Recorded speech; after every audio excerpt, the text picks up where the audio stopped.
गुरु ब्रह्मा गुरु विष्णु गुरुदेवो महेश्वरा गुरु साक्षात् परब्रह्म तस्मै श्री गुरुवे नमः। आदौ देवकी देवगर्भजननं गोपीगिरेवर्धनं मायापूतनजीवतापहरणं गोवर्धनो धारणं कंसच्छेदनकौरवादिहननं कुन्तीसुता पालनम् एतत् श्रीमद्भागवतं पुराणकथितं श्रीकृष्णलीलामृतं निगमकल्पतरोर्गलितं फलं सुखमुखाद्रव अमृतसंयुतं पिबत भागवतं रसमालया मुहुरहो रसिका भुवि भावुका। भगवान श्री कृष्ण चंद्र नारायण जी के चरण कमलों में नतमस्तक होकर के गुरु श्री वेद व्यास जी, गुरु श्री माधवाश्रम जी, गुरु श्री आदि गुरु शंकराचार्य जी, गुरु श्री नारद जी, गुरु श्री सुखदेव जी, गुरु श्री सुत जी के चरण कमलों में नतमस्तक होकर के मैं ये श्रीमद् भागवत महापुराण के 10वें स्कंद का 82वां अध्याय पढ़ने जा रहा हूँ। जो आज का प्रसंग है भगवान श्री कृष्ण और बलराम से गोपियों की भेंट। ओम नमः श्री शुकवाच अथेकदा द्वारवत्यं वसतो रामकृष्णयोः सूर्योपरागसुमः नासीत् कल्पक्षे यथा तं ज्ञात्वा मनुजा राजन् पुरुषातादेव सर्वतः समन्त पंचकं क्षेत्रं ययुः श्रेयो विदिशया निक्षत्रियां मही कुर्वन् राम शस्त्रपिताम्बरा नृपाणां रुधिरोगेण यत्र चक्रे महादहदान् ईजे च भगवान् रामो यत्र स्पृष्टोऽपि कर्मणा लोकस्य ग्रहायन्निशो यथान्योगः पनुत्तये। श्री सुखदेव जी कहते हैं, परीक्षित, इसी प्रकार भगवान श्री कृष्ण और बलराम जी द्वारका में निवास कर रहे थे। एक बार सर्वग्रास सूर्य ग्रहण लगा, जैसे कि प्रलय के समय लगा करता है। परीक्षित, मनुष्यों को ज्योतिषों के द्वारा ग्रहण का पता पहले से ही चल गया था, इसलिए सब लोग अपने अपने कल्याण के उद्देश्य से पुण्य आदि उपार्जन करने के लिए समंत पंचक तीर्थ कुरुक्षेत्र में आए। समंत पंचक क्षेत्र वह है जहाँ शस्त्रधारियों में श्रेष्ठ परशुराम जी ने सारी पृथ्वी को क्षत्रियहीन करके राजाओं की रुधिर धारा से 5 बड़े बड़े कुंड बना दिए थे।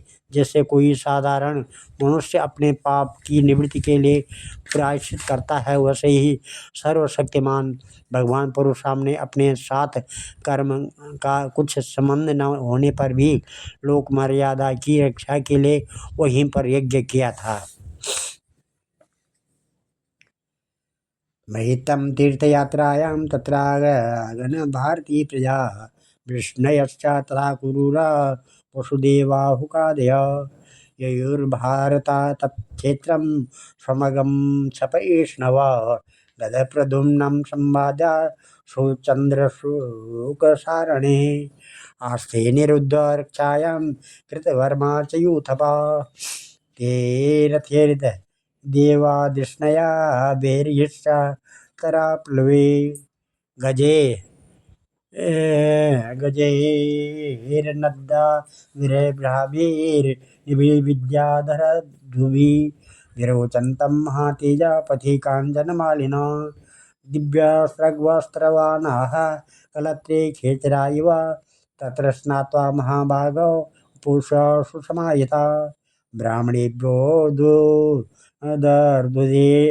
दूर्धेनुवासा मालिनी रामहृदय विधिवत् पुनराप्लवत् विष्णव्या दौषणं द्विजाग्रेभ्यो कृष्णो नो भक्तिरास्थिता स्वयं न तदनुज्ञाता विष्णया कृष्णदेवता भक्त्या उपविशु कामं स्निग्धछाया नृपाङ्गृषु तत्रागतास्ते तदृशु श्रूयितसम्बन्धिनो नृपान् मत्स्यसेनरकौसल्या विदर्भा पुरुषञ्जयान् कम्बोजः कैकयान् मद्रान् कुन्तीना अनर्थकेरलान् अन्यास्यैवात्मपक्षीयान् पराशा सत्सु नृपा नन्दीदान् सुहृदो गोपान् गोपीश्च उत्कण्ठिता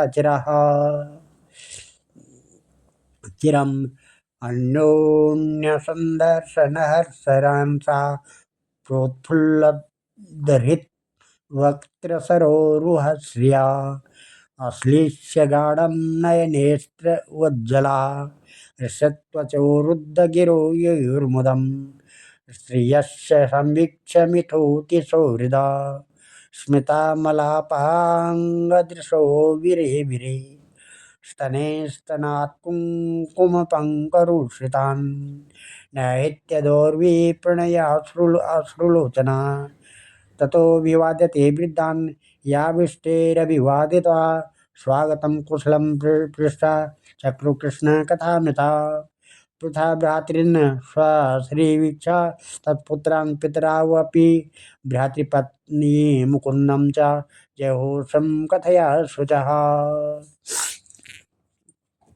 परीक्षित, इसी महान तीर्थ के अवसर पर भारतवर्ष के सभी प्रांतों की जनता कुरुक्षेत्र आई थी।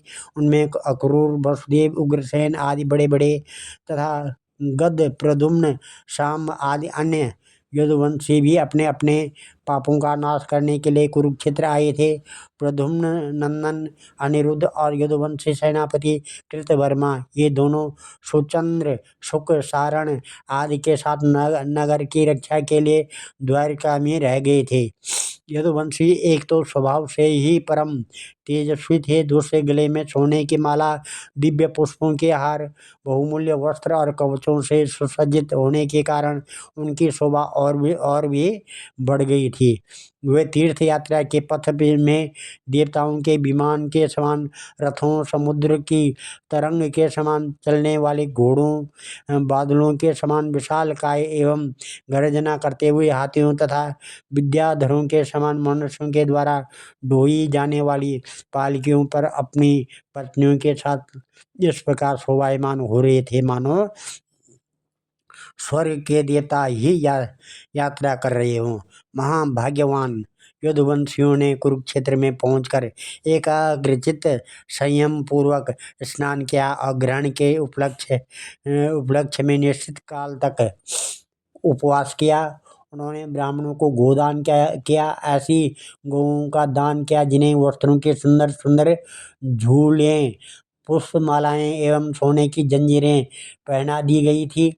इसके बाद ग्रहण का मोक्ष हो जाने पर परशुराम जी के बनाए हुए कुंडों में यदुवंशियों ने विधि पूर्वक स्नान किया और सत्पात्र ब्राह्मणों को सुंदर सुंदर पकवानों का भोजन कराया। उन्होंने अपने मन में यह संकल्प किया था कि भगवान श्री कृष्ण के चरणों में हमारी प्रेम भक्ति बनी रहे। भगवान श्री कृष्ण को ही अपना आदर्श और इष्ट देव मानने वाले यदुवंशियों ने ब्राह्मणों से अनुमति लेकर तब स्वयं भोजन किया और फिर घनी एवं ठंडी छाया वाले वृक्षों के नीचे अपनी अपनी इच्छा के अनुसार डेरा डालकर ठहर गए। परीक्षित,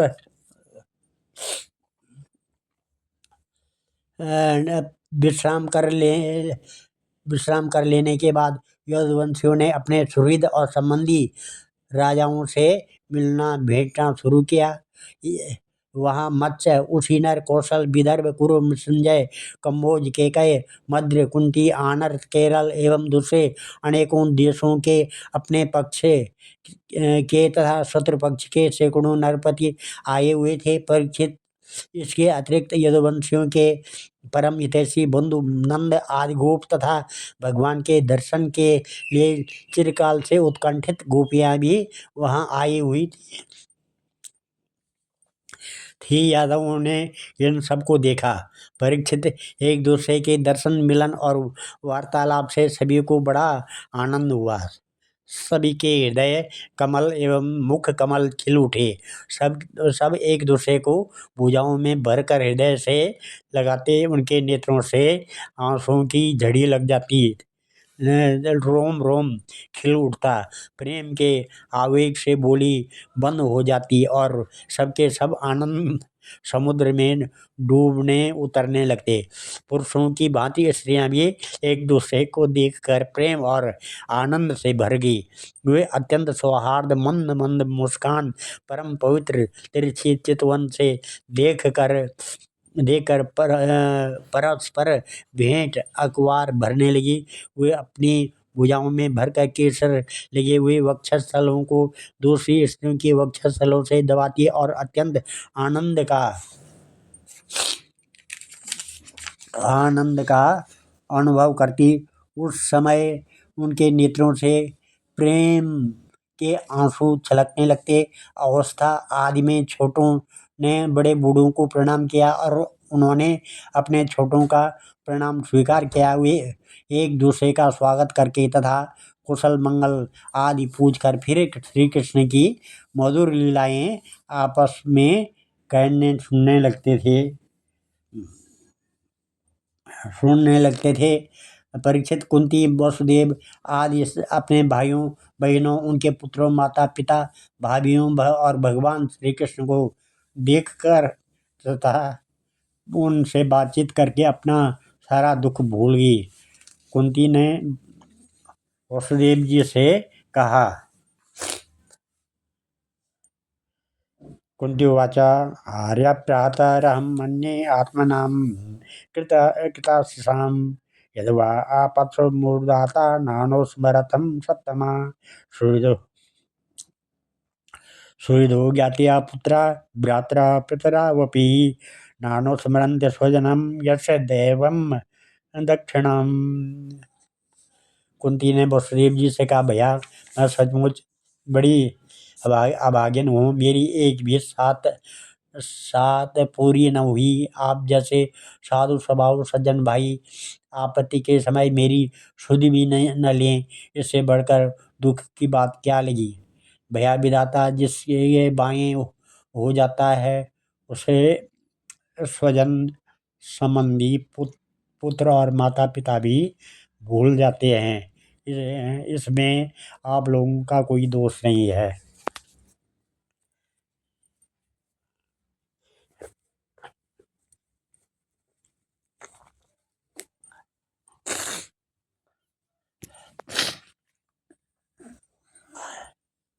वसुदेव जी ने कहा, अम्मासा स्मरणं सूयाद्दैव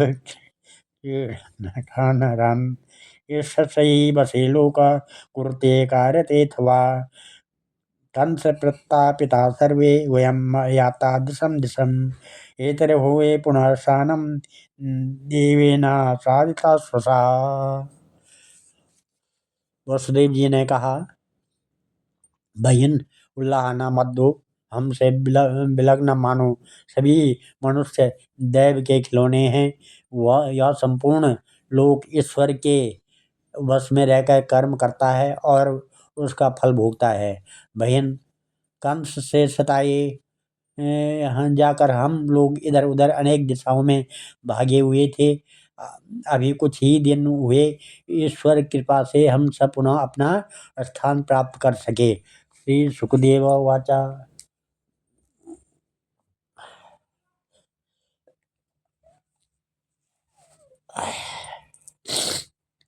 वसुदेवो उग्रसेनाध्ये यदुभिष्टेर्चिता नृपा आसन्नाच्युता संदर्श परमानंदे नृपः भीष्म द्रोणो अंबिका पुत्रो गांधारी सश्रुता तथा सदारा पांडवा कुंती संजयो संजयो विदुर कृपा कुंती भोजो विराटस्य भीष्मको नग्नजिन महान पुरुजित द्रुपदा शल्यो धृष्टकेतु सकाशिराद धर्मघोषो विशालाक्ष मैथिलो मद्रिकेकयो युधामन्यु सुशर्मा च ससुता वल्लिका दया राजानो ये च राजेन्द्र युधिष्ठिर मनोव्रता त्रिनेकेतम वपुषौरे सहस्रीकं वीक्ष्य विस्मिता। अथ ते रामकृष्णाभ्यं सम्यक् प्राप्त समर्हण प्रशंसो सुमूर्धयुक्ता विष्णीव कृष्ण परिग्रहान्।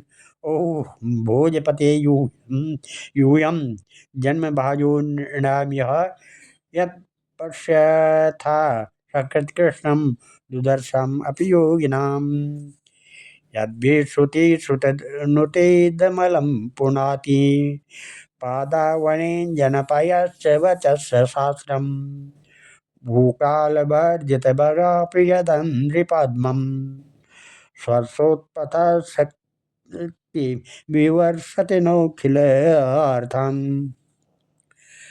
तद्दर्शनं स्पर्शनानुपथ प्रजप्या शय्यासनासनशयो न स पिण्डबन्धः। येषां गृहे निरयवर्तनिवर्ततां वा स्वर्गापवर्गविरमा स्वयमास विष्णुः। श्री सुखदेव जी कहते हैं, परीक्षित, जब नंद बाबा को यह बात मालूम हुई कि श्री कृष्ण आदि यदुवंशी कुरुक्षेत्र, श्री सुखदेव जी कहते हैं कि परीक्षित वहाँ श्री सुखदेव जी कहते हैं, परीक्षित वहाँ जितने भी नरपति आए थे, वसुदेव उग्रसेन आदि यदुवंशियों ने उनका खूब सम्मान सत्कार किया। वे सब भगवान श्री कृष्ण का दर्शन पाकर परम आनंद और शांति का अनुभव करने लगे। परीक्षित भीष्म पितामह द्रोणाचार्य धृतराष्ट्र दुर्योधन आदि पुत्रों के साथ गांधारी पत्नियों के सहित युधिष्ठिर आदि पांडव, कुंती, संजय, सुजय, विदुर, कृपाचार्य, कुंती भोज, विराट, भीष्मक, महाराज नग्नजित, पुरुजित, द्रुपद, शल्य, धृष्टकेतु, काशी नरेश, दमघोष, विशालाक्ष, मिथिला नरेश, मद्र नरेश, केकय नरेश, विदामन्यु, सुशर्मा अपने पुत्रों के साथ बालिक और दूसरे भी युधिष्ठिर के अनुयायी नृपति भगवान श्री कृष्ण का परम सुंदर श्री निकेतन विग्रह और उनकी रानियों को देखकर अत्यंत विस्मित हो गए। अब वे बलराम जी तथा भगवान श्री कृष्ण से भली भांति सम्मान प्राप्त करके बड़े आनंद से श्री कृष्ण के स्वजनों यदुवंशियों की प्रशंसा करने लगे। उन लोगों ने मुख्यतया उग्रसेन को संबोधित कर कहा, भोजराज उग्रसेन जी, सच पूछे तो इस जगत के मनुष्यों में आप लोगों का जीवन ही सफल है। धन्य है, क्योंकि जिन श्री कृष्ण का दर्शन बड़े बड़े योगियों के लिए भी दुर्लभ है, उन्हीं को आप लोग नित्य निरंतर देखते रहते हैं।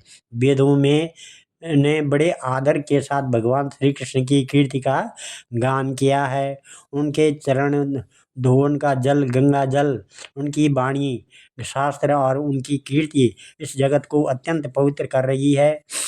अभी हम लोगों के जीवन की ही बात है, समय की फेर से पृथ्वी का सारा सौभाग्य नष्ट हो चुका था, परंतु उनके चरण चरण कमलों के स्पर्श से पृथ्वी में फिर समस्त शक्तियों का संचार हो गया और अब वह फिर हमारी समस्त अभिलाषाओं मनोरथों को पूर्ण करने लगी। उग्रसेन जी, आप लोगों का श्री कृष्ण के साथ वैवाहिक एवं गोत्र संबंध है, यही नहीं, आप हर समय उनका दर्शन और स्पर्श प्राप्त करते रहते हैं, उनके साथ चलते हैं, बोलते हैं, सोते हैं, बैठते हैं और खाते पीते हैं। यूँ तो आप लोग गृहस्थी की झंझटों में फंसे रहते हैं, जो नरक का मार्ग है, परंतु आप लोगों के घर हुए सर्वव्यापक विष्णु भगवान मूर्तिमान रूप से निवास करते हैं, जिनके दर्शन मात्र से स्वर्ग और मोक्ष की अभिलाषा मिट जाती है।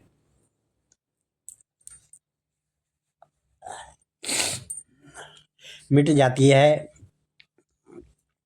श्री शुकवाच नंदस्तत्र यदो प्राप्तान् ज्ञात्वा कृष्णपुरोगमान् तत्र गमद्भृतो गोपेरणे सातेर्दिरीक्षया तं दिष्टा विष्णुयोदिष्टा तन्यो प्राणमिवोत्थिता परेष्वाजरे गाढं चिरदर्शनकातरा वसुदेव परिष्वज्य संप्रीता प्रेम विह्वल स्मरन् कंसकृतान् क्लेशान् पुत्र न्यासं च गोकुले कृष्ण राम परिष्वज्य पितरा वा विवाद्य च न किञ्चनोचतु प्रेम्णा स अश्रुकण्ठो कुरुद्वः तावात्मासनमारोप्य भाव्यं परिरभ्य च यशोदा च महाभागा सुतो विजहतु शुचा रोहिणी देवकी चाता परिष्वज्य ब्रजेश्वरीं स्मरन्तो तत्कृतां मैत्री बाष्पकण्ठ्यो समुच्यतु का विस्मरेत् वा मैत्रीं निवृत्तां ब्रजेश्वरी अवाप्येन्द्रम् ऐश्वर्यं यस्मानेह प्रतिक्रिया एतावदृष्टपितरो युवयो स्म पितरो सम्प्री सम्प्रीणनाभ्युदयपोषणपालनानि प्राप्यो शतुर्भवति पैक्ष्मः यद्वदक्षिणो न्यस्तावकुत्र च वयो न सतां परश्वः। श्री सुखदेव जी कहते हैं, परीक्षित, जब नंद बाबा को यह बात मालूम हुई कि श्री कृष्ण और यदुवंशी कुरुक्षेत्र में आए हैं तब वे गोपों के साथ अपनी सारी सामग्री गाड़ियों पर लाद कर अपने प्रिय पुत्र श्री कृष्ण बलराम आदि को देखने के लिए वहां आए। नंद आदि गोपों को देखकर सबके सब यदुवंशी आनंद से भर गए। वे इस प्रकार उठ खड़े हुए मानो मृत शरीर में प्राणों का संचार हो गया हो। वे लोग एक दूसरे से मिलने के लिए बहुत दिनों से आतुर हो रहे थे, इसलिए एक दूसरे को बहुत देर तक अत्यंत गाढ़ भाव से आलिंगन करते रहे। वसुदेव जी अत्यंत प्रेम और आनंद से विह्वल होकर नंद जी को हृदय से लगा लिया। उन्हें एक एक करके सारी बातें याद हो आई। कंस किस प्रकार उन्हें सताता था और किस प्रकार उन्होंने अपने पुत्र को गोकुल में ले जाकर नंद जी के घर रख दिया था। भगवान श्री कृष्ण और बलराम जी ने माता यशोदा और पिता नंद जी के हृदय से लगकर उनके चरणों में प्रणाम किया। परीक्षित, उस समय प्रेम के उद्रेक से दोनों भाइयों का गला रुंध गया। वे कुछ भी न बोल सके। माँ भाग्यवती, यशोदा जी और नंद बाबा ने दोनों पुत्रों को अपने गोद में बैठा लिया। गोद में बैठा और भुजाओं से उनका गाढ़ आलिंगन किया। उनके हृदय में चिरकाल तक मिलने का जो दुख था वह सब मिट गया। रोहिणी और देवकी जी ने ब्रजेश्वरी यशोदा को अपने अंकवार में भर दिया। यशोदा जी ने उन लोगों के साथ मित्रता का जो व्यवहार किया था उसका स्मरण करके दोनों का गला भर आया। वे यशोदा जी से कहने लगी, यशोदा रानी, आपने और ब्रजेश्वर नंद जी ने हम लोगों के साथ जो मित्रता का व्यवहार किया है वह कभी मिटने वाला नहीं है। उसका बदला इंद्र का ऐश्वर्य पाकर भी हम किसी प्रकार नहीं चुका सकती। नंद रानी जी, भला ऐसा कौन कृतज्ञ है जो आपके उस उपकार का भूल सके। देवी, जिस समय बलराम और श्री कृष्ण ने अपने माँ बाप को देखा तक न था और इनके पिता ने धरोहर के रूप में इन्हें आप दोनों के पास रख छोड़ा था, उस समय आपने इन दोनों की भी इस प्रकार रक्षा की जैसे पल के पुतलियों की रक्षा करती है। तथा आप लोगों ने ही इन्हें खिलाया पिलाया दुलार किया और रिझाया। उनके मंगल के लिए अनेकों प्रकार के उत्सव मनाए। सच पूछिए तो इनके माँ बाप आप ही लोग हैं। आप लोगों की देख रेख में इन्हें किसी की आँच तक न लगी। ये सर्वथा निर्भय रहे। ऐसा करना आप लोगों के अनुरूप ही था, क्योंकि सत्पुरुषों की दृष्टि में अपने पराये का भेद भाव नहीं रहता। नंद रानी जी, सचमुच आप लोग परम संत हैं। श्रीशुक उवाच गोप्यश्च कृष्णोपलभ्य चिरादभिष्टं यत्प्रेक्षण दिशसुपस्मकृतं क्षपन्ति दिग्भिर्हृदि कृतमलं परिरभ्य सर्वा स्तव्यावमपुरपि नित्ययुजं दुरापं भगवास्तास्ता तथा भूता वियुक्ता उपसंगता आश्लिज्ञानामयं पृष्ठा प्रसन्ना निजम् अब्रवीत अपि स्मरता न संख्या स्वनानाम् अर्थचिकीर्षया गतां चिरायता शत्रुपक्ष क्षप क्षपणचेतसा अप्यवद्यायथास्मान् क्षुद्रकृतज्ञाभिसंख्या नूनं भूतानि भगवान् युनक्ति वियनक्ति च वैर्यथा गणानीकं तृणं तूलं रजंसि च संयोज्याधिपते भूय तथा भूतानि भूत्कृता मयि भक्तार्थे भूतानाम् अमृत्वाय कल्पते दृष्टा यदासीन्मत् स्नेहो भवतीनां मदापनो अयं हि सर्वभूतानाम् आदिरन्तोत्तरं बहिः भौतिकानां विधाखं वा भूर्याज्योतिरङ्गना एवं एतानि भूतानि भूतेष्वात्मा आत्मना तथा उभयं मन्मथ परे पश्यतां भात अक्षरे। परीक्षित मैं कह चुका हूँ, सुखदेव जी कहते हैं कि परीक्षित मैं कह चुका हूँ कि गोपियों के परम प्रियतम जीवन सर्वस्व श्री कृष्ण ही थे और उनके दर्शन के समय उनके दर्शन के समय उनके दर्शन के समय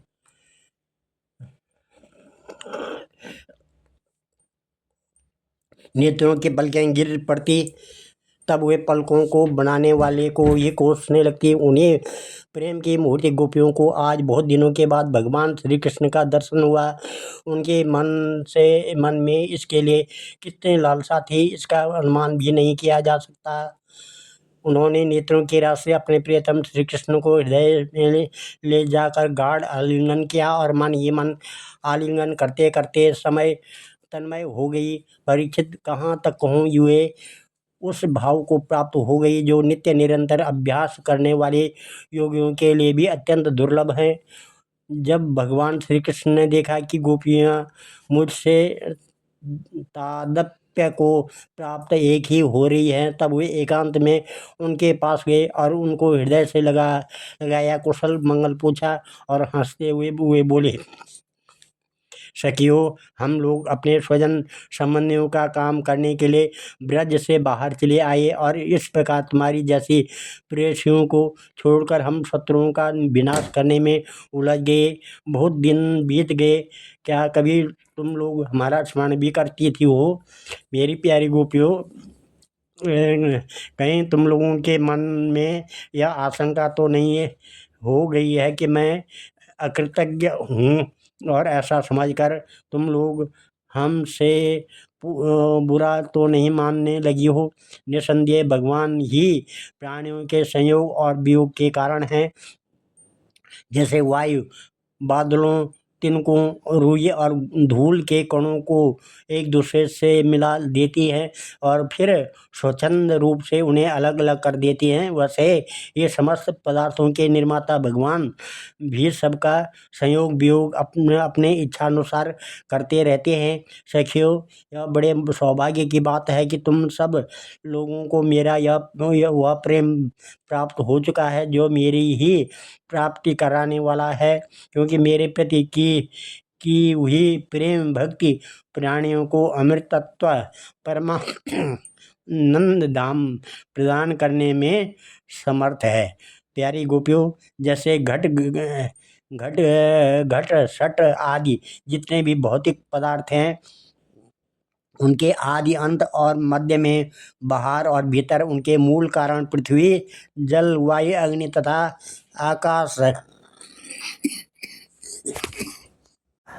आकाश से ओतप्रोत हो रहे हैं, वैसे ही जितने भी पदार्थ हैं उनके पहले पीछे पीछे बीच में बाहर और भीतर केवल मैं ही मैं हूँ। इसी प्रकार से भी प्राणियों के शरीर में यही पांचों भूत कारण रूप से स्थित स्थित हैं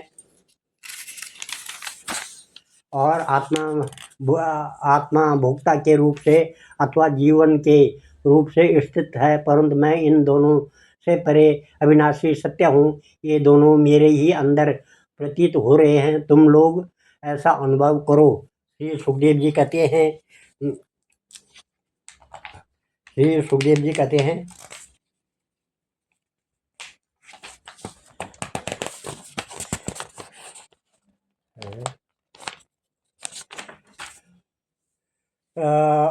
औश्चाते नले नावं पादारविन्दं योगेश्वरे हृदि विचिन्त्यमगाध बोधि संसारकूपपतितोत्तरवलम्बं वो अंजुषामपि मदस्युधियात् सदा नः। श्री सुखदेव जी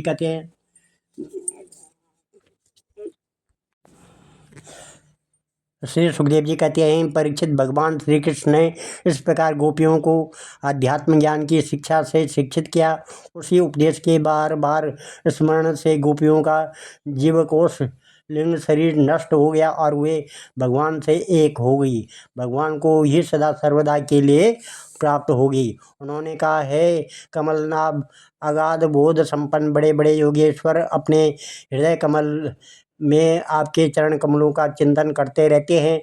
जो लोग संसार के कुएं में गिरे हुए हैं उन्हें उससे निकलने के लिए आपके चरण कमल ही एकमात्र अवलंबन है। प्रभु, आप ऐसी कृपा कीजिए कि आपका वह चरण कमल घर गृहस्थ के काम करने रहने पर ही भी सदा सर्वदा हमारे हृदय में विराजमान रहे, हम एक क्षण के लिए भी उसे न भूलें।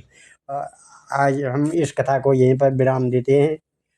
कल 83वां अध्याय है, इसमें भगवान की पटरानियों के साथ द्रौपदी की बातचीत ये प्रसंग आएगा।